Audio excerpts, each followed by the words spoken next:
Welcome back to Bets and Breakdowns with Santino DeFranco, Brandan Olivas, and we've got UFC Fight Night, Marvin Vettori, and Paulo Costa coming up. Now, I've got to preface this, you guys. We're going to keep this very short, and I'm going to tell you why. As we just did the best podcast ever. It was longer. It was about an hour. Good breakdowns. Brandon and I are just as charming as ever, as funny as ever. Best breakdowns we've ever given in our lives. And I just right at the end, I said, all right, you guys, all right, Brandon, let me just stop this really quickly. And I didn't hit record. And we didn't record anything. We just sat there talking aimlessly about fights for an hour, and we didn't record any of it. So you know what? In fairness, we used to do it for free. We're very fortunate enough now. This week, our manager Brian Hamper set us up with a new sponsor. It's Spirit Halloween. So I just wanted to do a little ad read. So this podcast is brought to you by Spirit Halloween. The only thing scarier than a 10-fight parlay is the high-quality costumes from Spirit Halloween. Whether you want to get creative with the most realistic, gory makeup or take the guesswork out with ready-made costumes, Spirit has you covered. Spirit. So much fun, it's scary. Got a little shopping done. And of course, guys, always brought to you by LaCroix. We're rocking Tangerine. I'm on my third can after that podcast, so I might have to pee at any time. Are you just too wired? Do you even know what's going on anymore after that much LaCroix? I'm wired. LaCroix, all natural. They don't have a slogan. It's just all natural. All natural. Now, I got to ask a question. Did you write that promo yourself for Spirit, or did you pull that? It's a paid promo by our sponsor, Spirit Halloween. So they sent me over the script. Okay. I just have a voice. I got a Brian face for Hamper, radio. Our manager from Sucker Punch, sent you over, right? Yeah. Okay. Well, thank you, Brian. Thank you, Sucker Punch. Okay, so let's get into this. We're not spending a lot of time because honestly, I don't have a lot of time to spend on this. I cannot believe we did not record it. All right, Marvin Vettori, Paulo Costa. Let's get into this. Paulo, we saw Paulo last, okay? And actually, even before we get to that, I have my theory, which is it's proven pretty well. You internet people out there, go out there and look. When people fight for titles, they almost always lose the fight afterwards, right? Here is a very, very interesting fight because both of these guys' last fight was Izzy for the title. So this is just, I don't know if it's going to make one of them better or worse, but it's just something very interesting to think about. Vettori put up a much better fight. He put up a fight, actually showed up. Paulo, he went full Paulo Filo and just went weird on stuff. We don't really know what We'll let happened. you guys get the reference on that one. We explained it. Yeah, we explained it in the last one. Go look up Paulo Filo if you want to know who he is. But a really weird dude who had some really weird fights, and his career ended very weirdly. Paulo said that he couldn't get the time changed from being in Abu Dhabi, said he drank 2 bottles of wine before his fight, and that was a reason for the weird performance. But afterwards, he went and shaved his head, which we always talk about as being a weird thing for a fighter to do. Generally, it's after a loss. They're looking to start over. It's a cleansing process. We don't know what they're up to. And he went that way. Separate from the weird Izzy thing, the weird head shave, his wrestling coach, who's been with him for the last 3, 4, 5 fights, Eric Alberson, is not down there with him wrestling and bringing people. Is he wrestling at all? I don't know. What's your thought on the fight? Vettori, I think we know what we're getting with Vettori. With Paulo, we don't know what we're getting with Paulo. Yeah, I think we talked about it. We agree skills-wise, Paulo's physically so impressive. His cardio is phenomenal. Really, this fight's going to come down to where is Paulo's head at versus a Marvin Vettori who's super hungry. It's a young kid that wants it. No weird stuff. He fought as hard as he could. So where does this fight go? I don't want any part of this fight. There's too much up in the air for us. I like over a round and a half, something easy, something gettable. But where's Paulo's? Actually, I don't even want that. This this fight is just too many variables. Yeah, I was gonna say Paulo's probably one of the one fighters you don't want to bet over a round because this dude can end it in 53 seconds. Yeah, gun to my head, I'm going fight IQ and cardio. I'm gonna go Marvin Vettori. Okay, yeah, I'm with you. I'm not betting this fight. I'm not touching this fight. Gun to my head, I go Paulo because he had the one off. He didn't look good, but is it a pattern? If he does it twice, now it's a pattern. So far, it's a one off. If he doesn't come in with full crazy mode, I think he's a better striker. He's the cleaner boxer. His kicks are good. His kicks are underrated. His wrestling defense is great. We saw that with UL. He didn't get tired. Like Paul, with how big and muscular Paulo is, he should be a one round fighter. He should be Vitor, in the early days. He either wins in round one or he gasses out and loses. But he's not. We've seen him go the distance. We've seen him push, and we've never really seen him get tired. And this is a guy, fighting a silver medalist, ogre in UL, and put it on him and was able to do so, continue the whole fight. Vettori, I think, has a smart fight IQ. I think he's a smarter fighter, but I don't think on a skill set level he matches up with Paulo. But again, yeah, I don't take the fight. I don't touch the fight. If you guys are absolutely diehard on it, Brandon's going with the Italian. I'm going with the Brazilian. Don't Next love up, it. and honestly, Yep. you guys, we got to preface this with there's a lot on this card that we don't want to touch. I wouldn't say most, but you don't want to bet top to bottom on this card. There's a lot of random weird things. So as we're going, we don't want to bet this. We don't want to bet this. That's not us taking the easy way out. That's us taking the smart way out. You don't want to force a bet. And this next fight, Grant Dawson and Ricky Glenn, I think is a similar one where I don't want to force that bet. Grant Dawson at minus 150. I love the bet. The guy doesn't die. He's young. He's hungry. He's got every skill set that you want. At minus 350, completely changes the landscape. I think the line is way too far apart for how close their actual skills are. Ricky Glenn, probably the better striker. He's very smart, fight IQ. He stands up every time he's taken down. He's got some phenomenal wins in the UFC. I mean, gun to my head, I think Grant Dawson finds a way to win. But man, Ricky Glenn, to me, I'm just echoing my Romanov statement. I think this fight is closer than the odds have it, and I think it's a lot closer than people think that it's going to be. I like Ricky Glenn. I like his striking. I think he's tough. It worries me that he is back in Iowa training.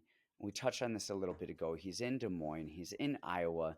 People think of Iowa as a wrestling state, but the days of Miletich and those Iowa wrestlers are over. And the days of Jeremy Stevens and the Josh Neers and the Luis Saldana's and the Ricky Glenns are here. And I mean, Iowa's a striking state, like in MMA anyway. I don't know if Ricky Glenn has been wrestling. I do know that Grant Dawson is a grinder, will be in your face. He won't die. We saw it with the Trezano fight. We saw him have a hard time early, but at the end of the round, he just kept going and kept going and kept going and kept going, and he found the takedown. And then, ended up getting the submission in round two. We saw it with the Leo Santos fight. Would you say he was 1 out of 11 for his takedowns? I think he was like 1 for 13 or something insane. He might have been. But that 13th, the 1 out of the 13th, with 5 seconds left is all he needed to knock him out. And he was losing that whole fight. No, he was winning the fight, actually. On the scorecards, he would have won the fight. No. I swear to God, because we looked it up afterwards, they posted the picture of the scorecard. They posted the... Grant... Yeah, the empty scorecard, wow. Like the last frame empty. And Grant Dawson was winning the fight up until that point on the judges' cards. Crazy to me, but... Well, you brought this up earlier. You said that the next big thing about betting is going to be who the judges are. And that, I think, is really important because I never would have had him winning 2 rounds in that fight. I didn't know that he was. Well, so, heck. Well, anyway, he finished the fight, 5 seconds left, against a really tough Leo Santos. And I think I really like Ricky Glenn's striking. He finds people's chins in these little holes. They're not always these big, looping, solid punches. They're these little, short, choppy punches he finds on the inside. He snipes them in. That said, I don't think he has the power. I think he's a little chinny. Um, I think I don't think his striking is good enough to starch Grant Dawson, and I think Grant Dawson's striking is good enough to find his way on the inside without getting starched. And I think because of that, I think the grind factor comes into play, and I think Dawson ends up getting the win. I don't know if I'm going to bet on it yet, but I'm kind of confident in this pick on Dawson. Yeah, this is not one for me as a bettor that I'm going to touch. I hope you all make a lot of money on Grant Dawson. I'm just worried that he's been spending more time watching Camuela Kirk's Instagram stories than training. So you can have him. Hope he wins for you. Not for me. Got it. Next up, Jessica Rose Clark, Joselyne Edwards. You had a little bit to say about this. Yeah, let me give the quick rundown. Okay, we got Joselyne Edwards. She has fatal flaws. I call them the fatal flaws. We see them with almost every single fighter. When Joselyne Edwards is taken down, she does not get up off of her back. She doesn't have phenomenal jiu-jitsu. I don't think she's in love with her jiu-jitsu. She just refuses to stand up, to get up, to have a technical stand-up, anything. So really short here. Joselyne Edwards gasses round 2. We have Jessica Rose Clark, who's at CSA. That's a gym I respect a lot, and they are very keen on fight IQ. Jessica Rose Clark's stand-up is good enough to hang. I think she can get out of the way of those straight punches, and I think she's going to grind it out. And I like her in a blowout here, Jessica Rose Clark. Okay, nice. Now, is it or is it not true that you have a list of fighters who you might be interested in? Maybe, yeah. Maybe be interested in. Oh, not interested. Interested in betting your favorite fighters. You have a favorite fighters list. Yeah, sorry. These lists are getting out of hand now. I've got a whole bunch of lists. They're getting out of hand. Read your list. Okay, I have a favorite fighters list. This is a list, guys. I'm going to be completely biased. Every time these people are fighting, I'm going to be so biased for them because I love these people. Okay, they do everything right in my book. It's a short list, and it grows every once in a while. I watch film, but here's what it is. Well, it grew on the first podcast that we recorded tonight, or didn't record tonight, by like 16. So just read the initial list. All right, so my favorite fighters, guys, I got Big Jimmy Crute. Eventually, he'll recognize me, Jimmy Crute. Dustin Jacoby, that's my guy. Kyle Bochniak, that one's a given. I mean, no questions asked there. Corey Anderson. Top 3. Amazing Corey Anderson. Great win last weekend. And that brings us to our last member of the list. That's Seung Choi. And he is fighting Alex Caceres. And Alex Caceres, we know, we've seen him in there for a long time. He's long, he's rangy, he's awkward. He throw these dynamic, kind of almost Showtime-esque kicks and punches. He has great hair. It's so big. But Seung Choi, I mean, does he have a flaw? I don't know that he does. I don't think. I mean, like we saw him lose his debut to Evloev, who's just phenomenal. That guy is going to be in the top 5, top 10 soon. A lot of people are going to lose to him. His wrestling's phenomenal. His jiu-jitsu is phenomenal. His striking is phenomenal. So you can't really say that that's a flaw of Choi's. But he is in your face. He has really good takedown defense, a left hook from hell, and just some of the cleanest boxing on the planet. In our sport. He's from South Korea, but his left hook is from North Korea. It's a bomb. North Korea, and that's where he throws it from. It's being tested right now. We think it's a bomb. It may or may not just have a rocket. But anyway, I think Seung Choi. I mean, this is one of the easiest locks of the night, right? I'm just gonna pair this with everything. If I make a friendly wager on who can chug a drink faster, a LaCroix, of course, I'm just gonna see if I can parlay that with Seung Choi. This kid is amazing. His striking is so powerful, but not so much where he gasses out. His jiu-jitsu, as two guys that do jiu-jitsu, it is phenomenal and phenomenal for MMA. His wrestling, he makes all the right decisions. He is just there's not a flaw. I mean, if he loses, it's going to be by some grace of God punch that he gets clipped with coming in. But man, the kid is phenomenal. I'd say he's 99% the perfect fighter. Cardio, fight IQ, technique. He's amazing. I think you're right. I think he wins it. I really, I think the only way Caceres wins this is if he can just like point, touch him, and run around for 15 minutes. Not that I think that'll happen, but I think that's the only way he does. Or, of course, a lucky punch or something. I think this is Choi all the way. Next up, we've got the oldest fight of the night. I'll let you lead this one then. Yeah. The collectively, ARP members. Which, hold on, where's my card? Let me find it really quickly. I don't know. If I can't find it, I'm sure I can grab either Dwight or Francisco Trinaldo's.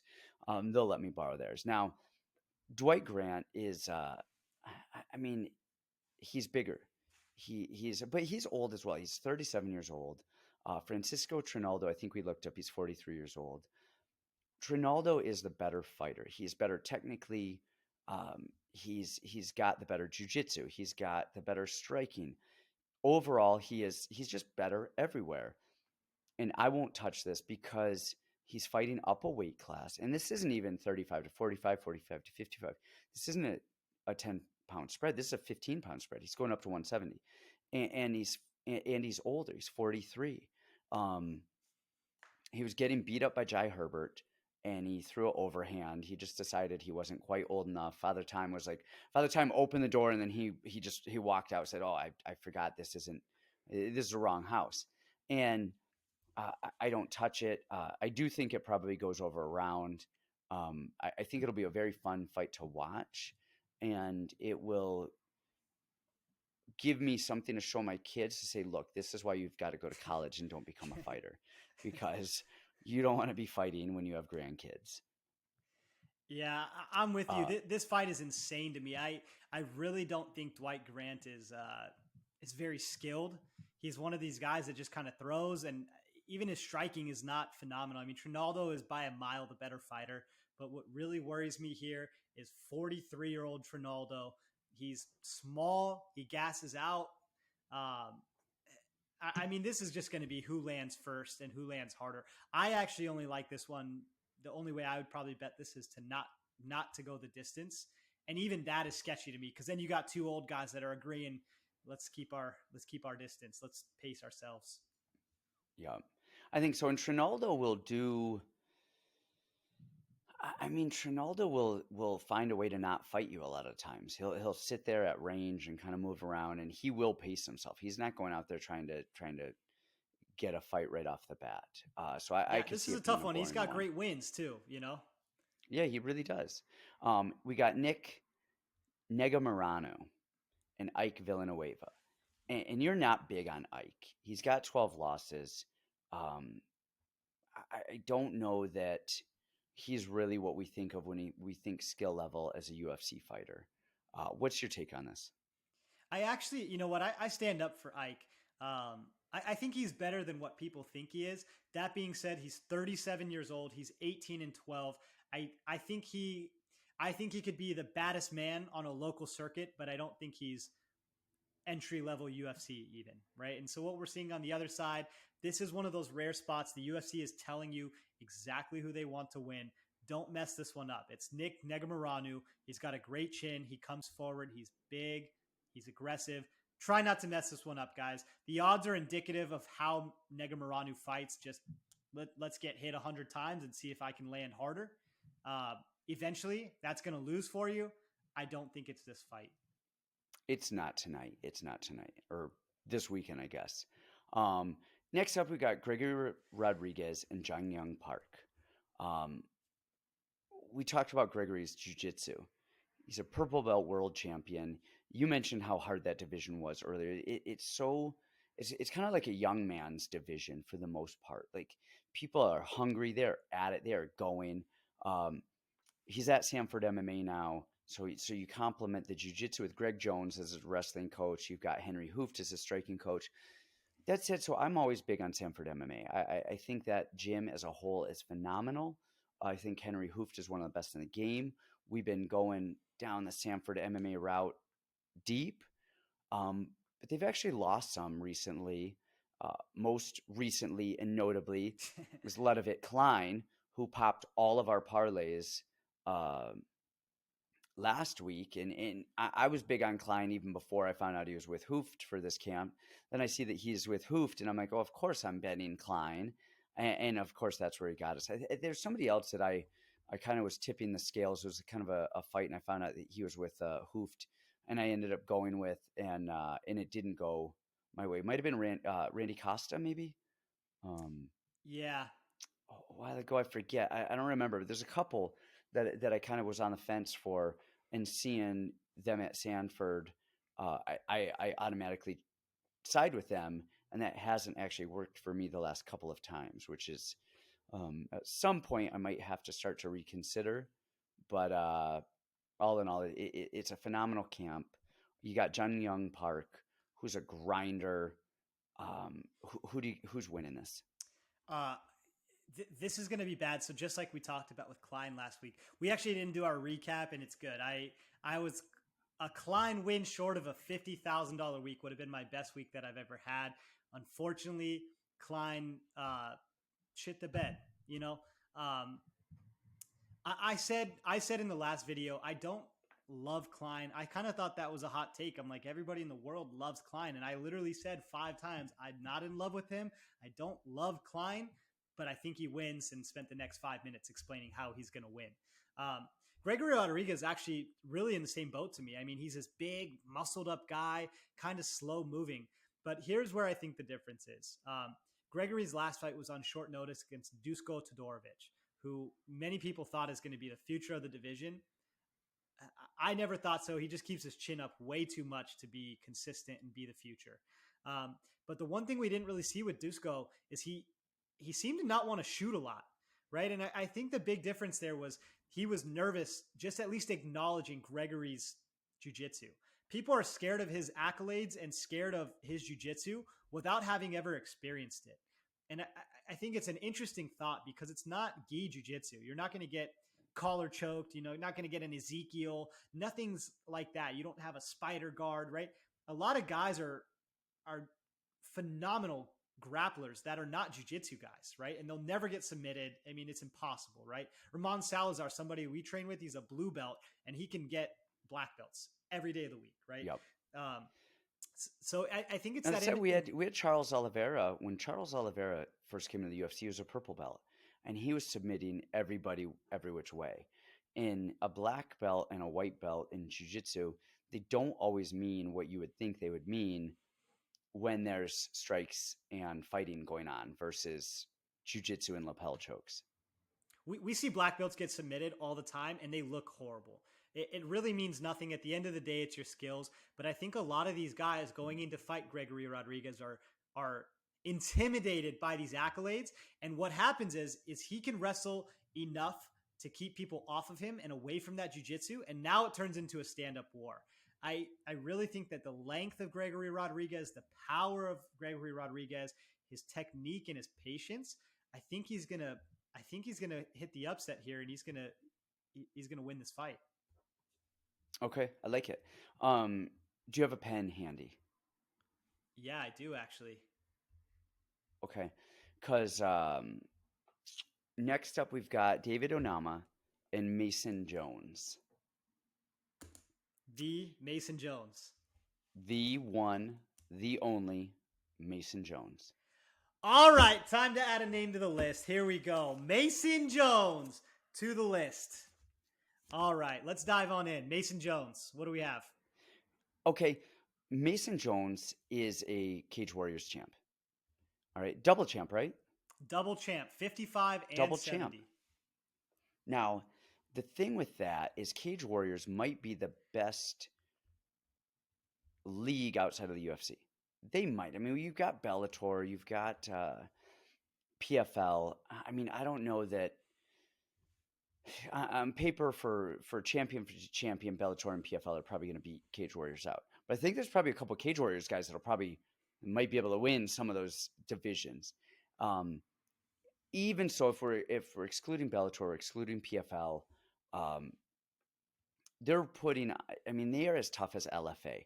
I think the champions are probably better than LFA. As we touched on this a little bit, the LFA, we get a lot of guys from LFA who are phenomenal, but they don't stick around to become the champion of LFA. They go to the UFC beforehand. They're in America. It's easier transition. US, fighters, UFC is looking for some fighters, easy go. The Cage Warriors guys, they're not even getting looked at unless they're champions or top guys. And so all of those guys are just grinding it out again and again and again to get noticed by the American promotions, whether it's Bellator, not so much PFL with the Cage Warriors or the UFC. And if you're a Cage Warriors champ and if you're a freaking double champ, I mean, one, who was the other double champ? Conor McGregor. There you go. Like, I mean, come on. I mean, you're as good as they get. You're battle tested. Mason Jones not only wins this fight, but he also gets his name on Brandon's favorite fighters list. Yeah, absolutely. I'm going to get noticed one way or another by Mason. If I have to put $30,000 on Mason this week, I'm going to do it. I just need him to notice me. Please, Mason, notice me. Mason is just... On the other side... Oh, go ahead. No, I was just going to say, on the other side of this, we have David Onama. Do you want to touch on him before you keep going on about Mason? Yeah, because this is going to get a whole different direction. I was trying to steer you. So David Onama, he's been a pro since 2019. He's actually never lost a fight. I think he was 9-0 as an amateur. He's 8-0 as a pro, something like that. It's interesting. His fight style and his body style are actually really similar to Mason Jones. Long jabs, big, long, rangy guy. He's taking this on short notice, which is actually, I'm glad we waited a day because as of yesterday, Mason's not fighting on this card. Now he's got David Onama, short notice, Glory. So he's got a good gym. He's a good fighter. At the end of the day, I think Mason Jones, it's very rare when we look back at somebody's entire record and they've never fought somebody who has a losing record. He's fought two guys with even records, and the rest of the people he's fought are studs. His jab, his boxing is phenomenal. He's got an insane chin. He's got cardio for days and days. I mean, this kid does everything right. He's an amazing fighter. I think this is an easy W. Okay, here's a question of the night. What's your lock, Mason Jones or Choi? Choi's the bigger lock to me. And it sounds weird because his opponent is better. Oh, man. Actually, I don't know. Put them both in. They're both locks. I like them both. Within the LaCroix chugging contest, Choi and Jones are both in there, right? Parlay? Yeah, I like them both. I would say the skill gap between Mason Jones and Onama is a much bigger skill gap, but I think Choi is a more complete fighter and a better fighter. He's more solid, more dependable. Okay. And we'll see what the odds are too. I like it. I like Jones. Next up, we have, and again, we're just flying through this because we want to get something out for you guys. It's late and we screwed up. So Tabatha Ricci, Maria Olivera. Let's run through this one quick. I know you've got a solid lock on this one. I feel the same way. Who do you have on this fight? Yeah, we got Tabatha Ricci, okay? Perspective is everything when you're watching film, weirdly enough. As much as you try to be unbiased, you're always going to lean one way or the other, and your eyes are always going to see it a different way. So for you guys that are super nerds, go back and watch Tabatha Ricci versus Kelsey Arneson. Kelsey Arneson is a rock climber. She is so strong and so physical, and she's the same height as her opponent this week, Maria Olivera, okay? Tabatha's got skills. She's a jiu-jitsu black belt. She's a judo black belt and actually uses her judo very well. She runs inside. I mean, this fight is exactly like last week, Lupi Godinez versus Luana Carolina. But it's two girls in the exact same weight class. The way that Tabatha could move Kelsey Arneson for 3 straight rounds and never stop fighting. When I was going against Tabatha, I was like, man, Kelsey really put up a good fight. When I'm going for Tabatha, I said, man, she's impressive how she pushed the pace on a girl that physical, that strong for 3 rounds. So try not to overthink this one here. It's going to be Tabatha. Yeah, it's Tabatha all the way. And if your only knowledge of Tabatha is her debut up a weight class against Manon Fiorat, who we just saw murder. Gosh, who did she even fight last week? I don't even know. Myra She looks Bueno phenomenal. Silva. Yeah. That's right. She fought Myra Silva, and she looked phenomenal. I mean, man, see what I did there? Man on. I mean, she she's the business. Tabatha went up a weight class and fought her. Tabatha wins this hands down, not even a question. Um, moving back or moving on, we've got Starapoli, Laureono, Starapoli, and Jamie Pickett. Um, man, Starapoli, he's undersized. He's not overly athletic, and I don't think there's a way he loses this fight. Um, Jamie Pickett is, um, he's not a UFC guy. He lost to Jordan Wright, lost a couple of times on the Contender Series. I think this is a product of COVID. I think he got brought up when, um, when they needed fighters, and a lot of people got brought up. A lot of people got through the doors with COVID when the UFC needed fighters to fill their ESPN cards because they get money. And if they don't have, I believe it's 7 fights on the card, it's not contractually fulfilled. And so they're pulling guys up. COVID was pulling people out left and right. Jamie Pickett, man, good for you for getting in the show for it. Um, I think Starapoli wins this easily. I don't know that it's even going to be overly competitive, and I don't think Jamie Pickett's gonna have a long tenure in the UFC. Yeah, I totally agree. I think this is another spot UFC is telling you who they want to win. Starapoli, he's main training partners with their champion Charles Olivera. He makes a lot of great decisions. His boxing is sharp, it's clean, and he's game to fight. Um, you know, Jamie Pickett lost to a guy that I think we also don't really think is a UFC fighter in Jordan Wright, and he just got blown out of the water. So again, try not to overthink this one. I think Laureano Strapoli is so much better than Jamie Pickett. We're going to see the levels difference here. I mean, Jamie Pickett's losing to guys like Tafon and Chukwi, Charles Bird, these kind of guys. Where Strapoli's losing to Roman Dolidze, who's an ADCC qualifier. He's losing to Tim Means and Salikov. Right? There's a very big difference there. So I think Starpoli easy one here. I agree. Bet the money. Now, this next fight we got Khama Worthy and Jai Herbert, and I, I'm shocked that this fight is so low on the card. I mean, these are decent names. You got Worthy beat Devonte Smith in his debut, and then he beat Pena. Had a couple exciting fights after that. He ended up losing them, and then you have Jai Herbert, who's a solid, exciting fighter. I'm not sure if we've seen a fight of Herbert's or Worthy's go the distance in the UFC collectively. These are exciting guys. People want to see them. Why bury them on the bottom of this card?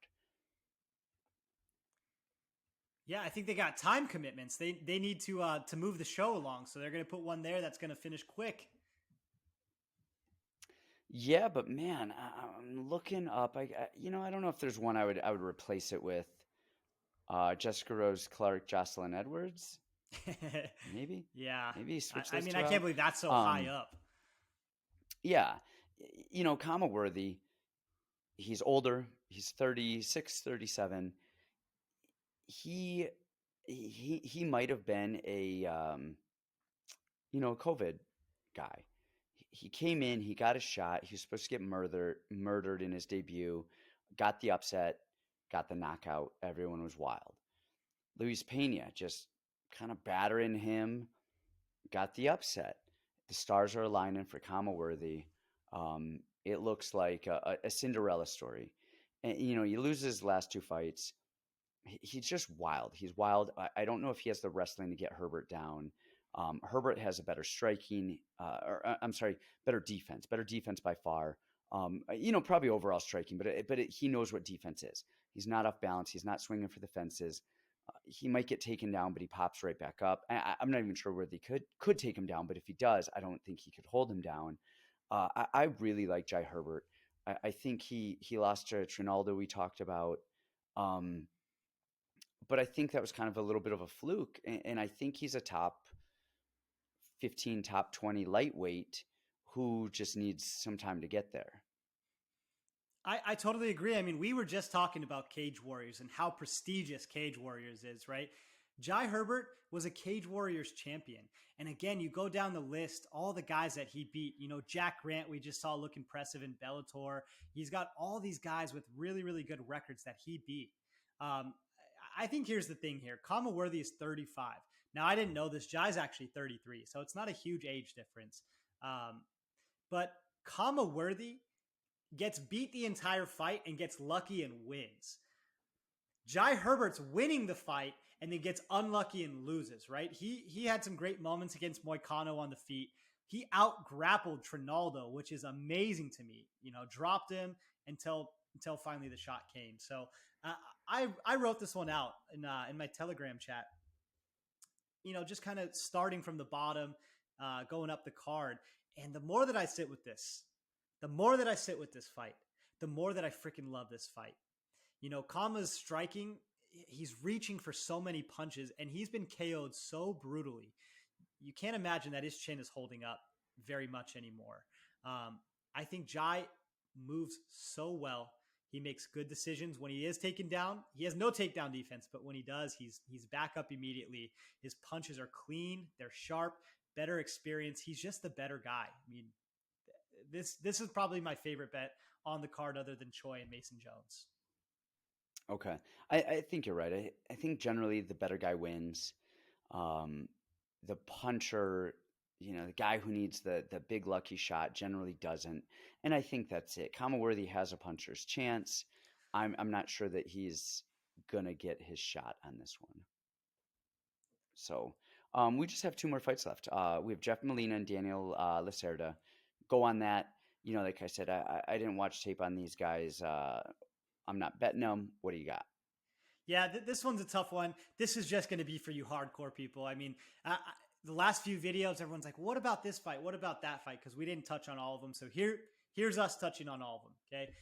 Jeff Molina, never been super impressed with him. I mean, he doesn't have that one skill that is so dominant. He's not an All-American wrestler. He's not a USA boxer. He doesn't have that one skill that takes over a fight. But the one thing that he does have is a great coaching. He's got James Krause, Glory MMA, and he's a longtime product of them. He's got fight IQ and he's got cardio. He knows how to outlast guys and he knows how to find wins. Lacerda seems to be the more athletic guy. He's hands down kind of agile striker. His wrestling looked poor. I think Molina is a smart kid. He's going to find a way to get this win. I think he finishes him. I think he probably takes him down and finishes him. Okay. Last fight of the night, we've got Lavina Souza and Randa Marcos. Let me just say this. In our first... We are maybe so low energy for this one because we spent 25 minutes on this fight. I know. That's what I was going to say is we might have spent the most time on this last fight of any fight. And it doesn't even really interest us. It's just so interesting of a fight. You have Randa Marcos. She's 10-11. We talked about this. We've only seen one other guy close to a losing record in the UFC, and that's Mark Hunt, who technically had a 500 record until he lost, and then they cut him. Which is a weird one. Randa Marcos has wins over some phenomenal fighters. She has a draw against Marina Rodrigues. She's got, who did we go down the list? Was it Claudia? She beat Tisha Torres, Carla Esparza, Felice Herrig. Yeah. Yeah, she beat Juliana Lima, Angela Hill. Yeah. And then she's on a 4-fight losing streak. She's 37 years old. We were talking about her. I was in the back warming up with her. I forgot who we had fighting on the card. I don't even remember the card. Her coach is in the back. They have her listed as TriStar. She was not with TriStar coaches. It was like her brother and a friend. It was like, I don't know who these people were. They weren't fighters. She was just having one of her skinny little human coaches throwing overhands at her. But they didn't know how to throw overhand. She had to show the corner man how to throw overhand at her so she could drill whatever she was drilling. And we were just looking at each other, me and the other coaches, like, what in the hell is going on here? This isn't real. This is like make believe. And then she goes out and wins in the first round. And I forget even who the fight was. You know, it's probably Ashley. I don't know if it's Ashley Yoder. I thought that was a decision. Let me see if I can pull that up. Decision. It might have been Angela Hill. It was round one. It might have been. Let me see who is on this fight card. That was ESPN 8. Where were we? Bridgestone Arena. Where you had is Bobby that Moffitt and Frankie Saenz. Yeah, it was Frankie Saenz. We didn't have Bobby Moffitt then. Bobby wasn't with us yet, but yeah, it was Frankie Saenz. We're on that card with Frankie. Yeah, and you know, Frankie ended up losing that fight, and I think he had some pretty good coaches in his corner. And she ended up winning that fight and had like somebody's brother. Like she just had a. Are you telling me coaching doesn't matter? I don't know if it does. If after that one, Lavina Souza, she's 14-3, and this goes with your theory. We see 14-3 against 10-11. She should win this. I mean, Lavina Souza should win this, but the odds are pretty close, aren't they? Yeah, it makes no sense. And a lot of times I think what these odds makers do is they know who's going to win this fight. They're trying to draw in the people that have no clue and don't do the research. Oh, the 14-3, lady is going to whoop the 10-11, and there's no way. And that's what tricks a lot of people. Those are trick lines. Yeah, I think you're right. I think you're right. Souza has not fought the level of competition as Randa Marcos. I don't know if I'm going to bet. I'm not going to bet a winner on this one, but I'm definitely betting over a round. It goes over a round. Goes over a round and a half. I think that's the smart play here. I don't think betting a winner is the smart play. And a lot of times betting the winner isn't the smart play because it's a toss-up. But if you want to bet a fight, sometimes the play is it goes the distance. It doesn't go the distance. It goes over a round. And sometimes picking winners is harder than picking, rounds. And that's this one. I think it goes over a round. I'm not sure who wins it, but we talked about Agapova. Agapova was 9-1, 8-1, something like that. She fought Dobson. You mentioned Dobson, Shayna Dobson, who was 3-4 at the time. She was supposed to lose, and actually though, to that side, Agapova I think was a -1,000. So it doesn't really fit the odds theory right there. A little different, but I don't know. And that one I think was an outlier because I do think Agapova is as good as they thought she was. I think she had a bad outing. Souza, I'm not sure if she's as good as her record shows.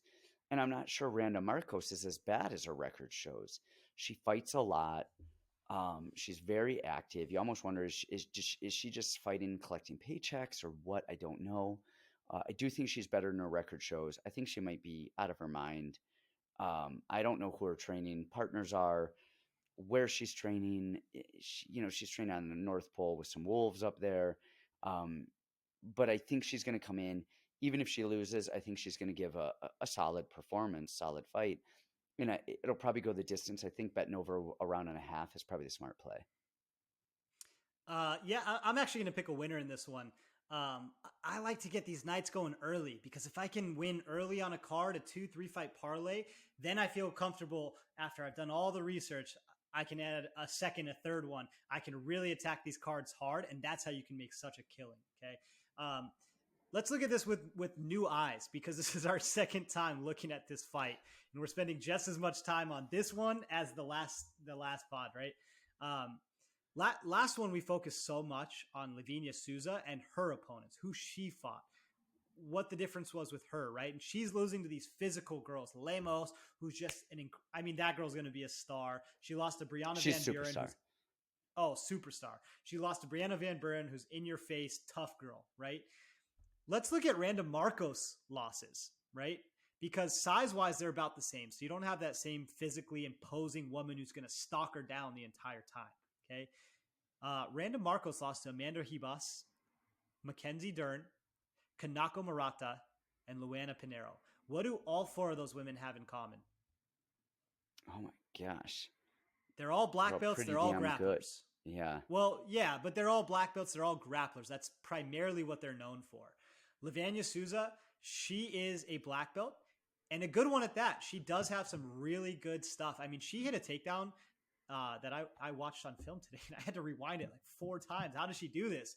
Never seen it in my life before. So she does have some very good grappling. She's very sneaky.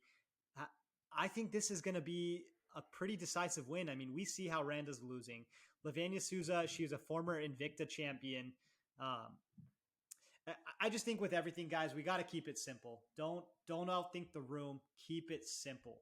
If there's something, a big red flag, we're going to raise it for you. But on this one, I think don't outthink the room here. 36-year-old Randa versus Lavanya Souza, black belt, grappler. I like her here. Got it. Well, that's all the energy I have for Randa Marcos and Lavina Souza today. You guys, again, sorry for the brevity here. This is our second run at this. Remember to like us, subscribe, share, all that good stuff. And comment. You guys were great on the comments last time. We loved hearing your comments, seeing your thoughts, wins, losses.